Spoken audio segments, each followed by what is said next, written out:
Okay, today we're going to be learning how to use Photoshop for the first time. So if you haven't already opened Photoshop, the first thing that you want to do is go down here into the search bar and type in Adobe Photoshop CC 2019.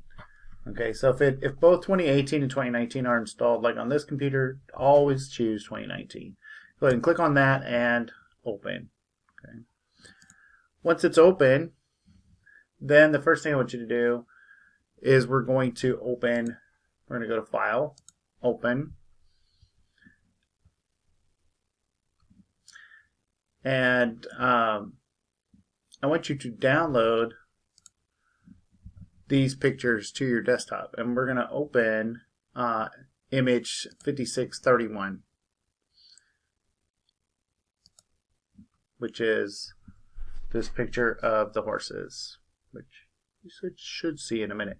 So you're going to have these 5 files to download from the classroom. Okay, so image 5631. It's a picture of some horses. It's a sculpture outdoors. So some of the things that we're going to talk about when using pictures are making pictures look their very best. So this picture, you can see, has some really dark areas right here around the faces of the horses. And that's because the sun is behind the horses. You can kind of see the reflection here. The sun is coming in from this direction and is casting the shadow on the horses. Right, you can see the shadow here. And so the sides, this side of the horse is in shadow. Okay. So how can we make it look better? Because we want to match this really good, beautiful blue sky. So what we're going to do is we're going to go to Image, Adjustment, Levels. All right. This thing right here looks like a kind of a crazy looking mountain. This picture is a adjustment that allows us to look at the light and the dark in a picture, okay, and to adjust it. So we're in RGB mode, right? Red, green, blue, which is the best mode to look at it on our monitor. So what I'm going to do is I'm going to pull this channel down, and I just want to look at the blue in the picture. So first thing I can see is there's a lot of blue, which we already know that, right?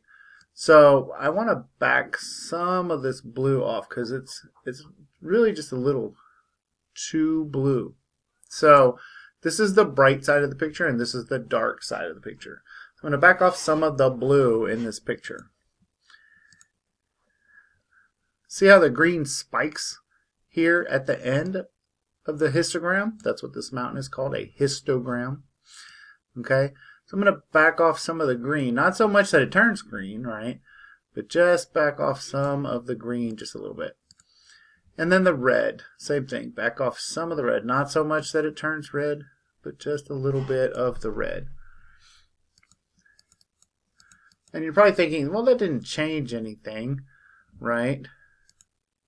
This is what it looks like before. This is what it looks like after. So it has changed it a little bit. It's brightened the picture up a little bit, made it look a little bit better. Now I'm in the RGB, okay? So what I want to do is get rid of some of the black in this picture. But first I want to make sure the black levels of anything that's black is really black. So I'm going to pull this black slider in just a little bit and make the darks a little darker. Now I can brighten it up a little by pulling to the left the white channel, right? To make the whites a little whiter, right? Especially right around here and in the clouds. I want the white and the black to really pop, right? I want them to be the best white or best black that they can be. Now this is the center level, right? It's called the midtones. And this is where I want to make the horses' faces appear a little better by sliding the midtones a little to the left, right, I can make the horses' faces appear and not be completely in the shadow, right? So that is how you adjust the levels of a picture. Now I'm going to click OK, and it made those changes happen.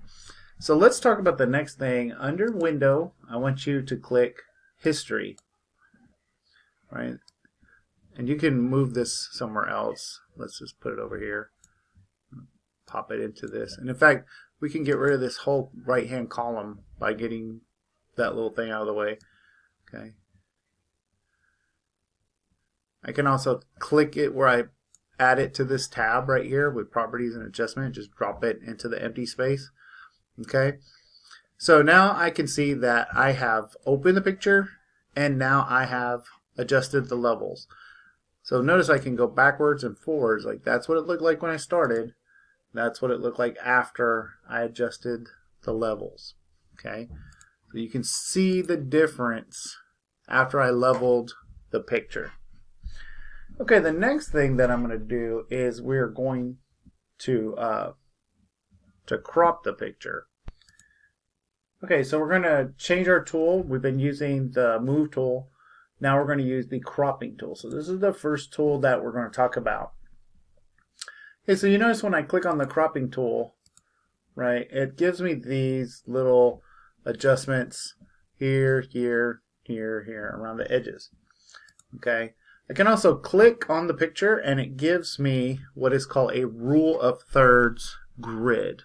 Okay, so what the rule of thirds says is that a picture should have its most important elements line up with these lines in a picture. And it comes from classical architecture and painting, and it's a long-standing rule of art to do these kinds of things.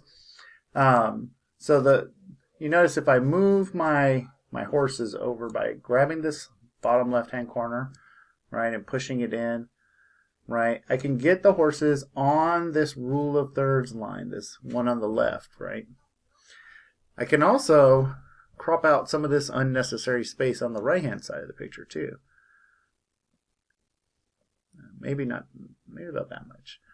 Right, kind of try to even it up between left and right. And then here at the bottom, I can also get rid of some of that at the bottom. Get rid of some of those flowers, which aren't really all that necessary to the picture. Okay, and at the top, I'm going to leave the top. I like having that at the top up there. So this is one way to crop a picture, but this is not the way that I'm going to reset crop. Okay, so what I'm going to do is we're going to come up here and we're going to use one of the standard cropping, like a 5x7, right? Only I want it to be 7x5, really. So I'm going to change the width and the height around. So make this 7x5. Okay. Oh, it cropped it. So let's go over here.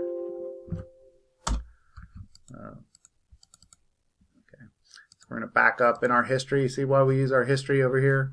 Right, I'm going to go back to levels. And then, okay, now we're 7x5. Okay. And I could have swapped it like this, right? Okay. All right, so now no matter what I do, it's going to keep that 5x7 ratio. Okay, so I have to make it fit within this ratio of 5x7. No matter what, it's going to keep the picture basically the same. Okay. I can move the picture around inside of the cropping box. I can change the size of the cropping box. Right. All right. We're going to keep it like that. And then when I'm ready to commit, I'm going to hit enter on the keyboard.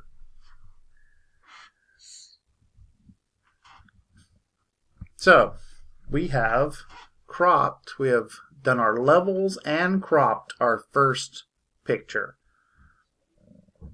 Alright, so now you're going to go back to the classroom and you're going to read the instructions. It's going to give you a size for each of the other 4 pictures in the classroom. I want you to level and crop each of the 4 pictures, and then you're going to save them as the file instructs, the file type. You're going to change the file type. So let's look at how you would do that. So when I'm ready to be finished, I'm going to come up here, I'm going to go to Save As, and then we're going to rename these. So we're going to call it Your Name, all one word, 1, right? And then you're going to change the file type. So we're going to change these to, we're going to make them Photoshop documents, right? So PSDs. I don't see that. Is it? Oh yeah, here it is. Photoshop. PSD. No, let's make them PNGs. There we go. So your name 1. So you would actually put your real name, your first name, last name 1, and then the next one would be 2 and 3 and 4 and so on, right? And then .png. So you're going to change the file type to PNG, and then you're going to hit save. Okay. You notice that right here up here at the top it changed the file name. And then you're going to upload these 4 pictures, not the horse one. The horse one was just for practice. You're going to upload the other 4 pictures back to the classroom in that particular file type.